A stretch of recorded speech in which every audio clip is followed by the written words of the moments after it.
Hey y'all, welcome back to my channel. My name is Katherine Young and I'm a creative. And on this channel, we do a lot of thrifting, vintage, and creative projects. And if that sounds great to you, please subscribe and stick around. More videos like this are in store. And in today's video, we are going to do vintage Christmas crafting inspired by Better Homes and Gardens 1964 and Better Homes and Gardens 1965. Ugh, I'm so excited. If you saw my channel this past week, I did some show and tells of these magazines. You can check those out. I will also link them below. Today we're just going to do a couple of projects that I thought were kind of fun, inspired by what was in these magazines. But if you want to see all the way through these magazines and get inspiration from them, be sure to check out those videos because I go through it page by page. One thing you may or may not know about me is I love to make cards. I've made cards for people my whole life. I make thank you cards for my customers.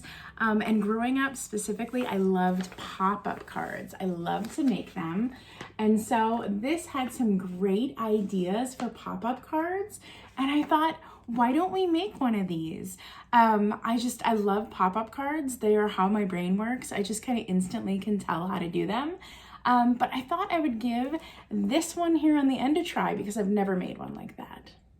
So this, the pleated tree, is the one we're gonna try to do. So I got a bunch of just paper scraps here in different colors, and I think these will work perfectly. I am just gonna keep it easy, and I am just gonna fold this piece of paper in half instead of cutting down the card to size. That'll just make things easier. I'm gonna use this as the card. And then, let's see, it really looks like the folded parts are all the same length as far as long on the card as they are, but they're different depths to create the stacking. So let's see, maybe it makes the most sense to do all those folds at once and then cut. Well, I'm gonna give it a whirl. So here I am, I'm just accordion folding this. It's like when you make a paper fan as a child. And then I am taking this and I'm cutting it the different depths I talked about before.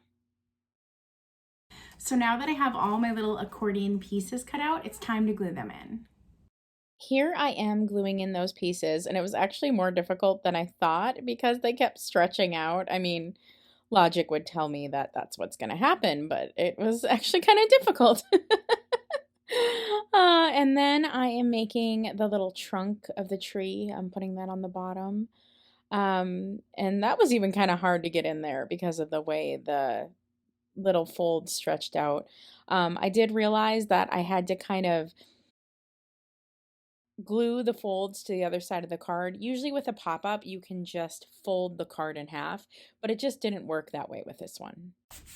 Okay, now, ooh, oh, it works. Okay, ooh, oh my goodness. Okay, so I'm gonna do the star, and then I'm gonna do the cover, and then I'm gonna show you how this turned out. So here I am, just making the cover out of some of the different green and scraps of paper I have here. I'm just having a little fun doing like a triangle tree, kind of mimicking the shape on the inside, putting that on kind of this like transparent teal paper. I'm doing some layers here with different shades of green. I'm just kind of making a fun cover for this now. Okay, drum roll please. I made this cute little cover that turned out really cute. And there is the inside of the card. I think it turned out really great. I'm really excited about it. My mom's been saying she's been wanting a handmade card for me for a while since I haven't really done it so much. I just feel like I never have time. Well, here it is. So I think it turned out great. I think it turned out just as good as the magazine. I am very excited about it. Okay, for the next project, we are jumping into 1965. And if you saw my show and tell, you probably have a pretty good idea of which project I'm gonna do because I couldn't stop laughing about it. That's right, y'all. We're gonna do the hand earmuffs, or excuse me, I think they're gloves. But yes, we are going to try to make these and we're going to see if they are as ridiculous as they look in the magazine. So one thing that I think might help these and make them not so weird is doing some good colors. So I was thinking dark green for the ribbon going around, and I have some mod colored for felt. I have blue. I actually really like the blue. Let's see. Bright pink. Maybe that's a little too much. Ooh, I really like this. Okay, so I think we're gonna do this. I did kind of like the blue though. Let's see. I also have like teal. Oh, that's pretty nice. What about like, let's see. What about like maybe a red accent with that green? Yeah, okay. So I'm gonna cut the items out, the little earmuff hands. In fact, my hand's probably a good tracing size for that. And let's get going. So here I am. I'm just cutting out little patterns in paper of how I want the hands. I did go with smaller hands than my own. I also decided to put a little more on the base of the glove so that I could do some decoration. I feel like decoration will make these more fun.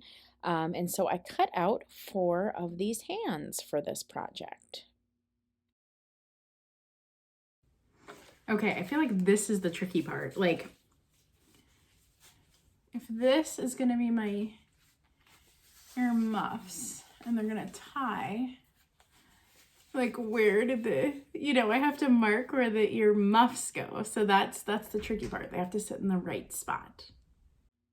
And so this may not be like the most technically great way to do this, but honestly, I could not figure out how to do this without just pinning these right to my head, right on the ribbon. I seriously, I couldn't figure out how to get them straight without just having it on my head. So if you ever feel like you're being ridiculous with a craft, just know that that's how I figured this one out too. I literally put it on my head and just figured it out. Okay, does that look right? I mean, probably not, but close enough, right? Okay, so here I am. I am just creating trim for the gloves. Now there's one glove on each side of the ribbon, on each side of my head, and I am only putting trim on the outer glove, if that makes sense. So like the plain glove is the felt that touches my ears, and I'm using glue. Okay, I got my little gloves here. Let's see how they look.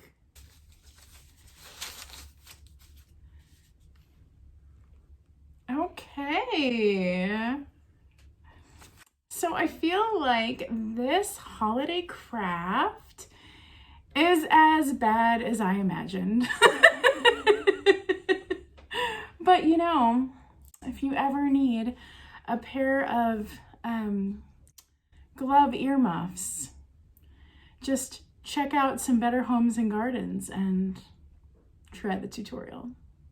Okay, on to our last vintage inspired craft. So it's our final project and we are jumping back to the 1964 issue. And what I just thought was super iconic in here were these different Christmas trees and how they did it.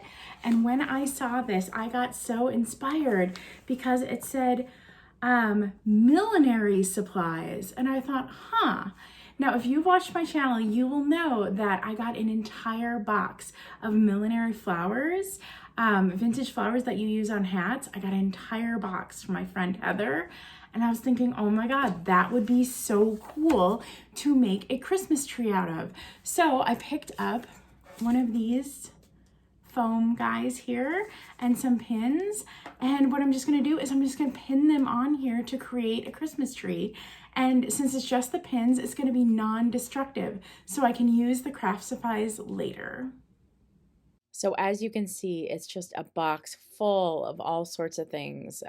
Everything in the box is different. So Got plenty of supplies to make a really colorful tree here, which I think is super exciting. Now I got my first few flowers on here. So far, so good. I think this is gonna be really fun when it gets all filled out. Now, I'm sorry, I didn't realize how bad this angle was, but I just started putting stuff on it. Um, yeah, I'm sorry. I took this off the table, and so the angle is pretty bad. But you can see that I'm just grabbing piece by piece and placing it on there as I go. Now I have these really long pieces, huge long strand, and I'm a little worried that they might take over the piece, but I think I'm just gonna try it and see what happens. Yeah, so I think I'm just gonna pin this in and we'll see how it goes. I honestly think this is pretty great. Pretty excited about these. Okay, so it's really starting to fill out. I do wonder if everything on this tree is just too random and it's not going to really give the look I'm going for of like a cohesive piece. So I might need to do something to kind of tie it all together. Okay, so it is pretty filled out. I do feel like it needs a little something to tie it together. So wait 1 second. Okay, so here is some tinsel I thrifted. I haven't used it in my decor yet this year. I was figuring I would use it on an assemblage of some sort, but this might be the assemblage of some sort. So, oh yeah, I can already like see it in my mind. I can already tell this is gonna work. Okay, I'm gonna make kind of like a tree topper, for lack of a better term here. I'm gonna put that on top.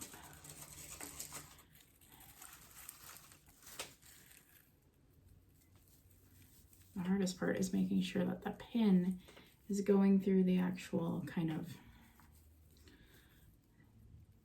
coagulation of wiring and is actually gonna hold things. That's probably the hardest part of this. Okay, come on, go in.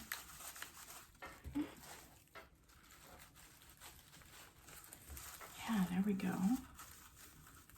Okay. All right, so now I'm just gonna take this and I'm gonna wind it all around. Yes. Okay, look at that. Oh my goodness, I really do think the gold helped hold it all together. So fun, right? I cannot wait to add this to my decor. I think this turned out awesome. Oh my goodness. That is it, y'all. That is the projects inspired by Better Homes and Gardens, 1964 and 1965. Oh my goodness. So, yeah, if you enjoy content like this, vintage, thrifting, creative projects, please subscribe. More to come. And that's it, y'all. Happy holidays and stay creative. Bye.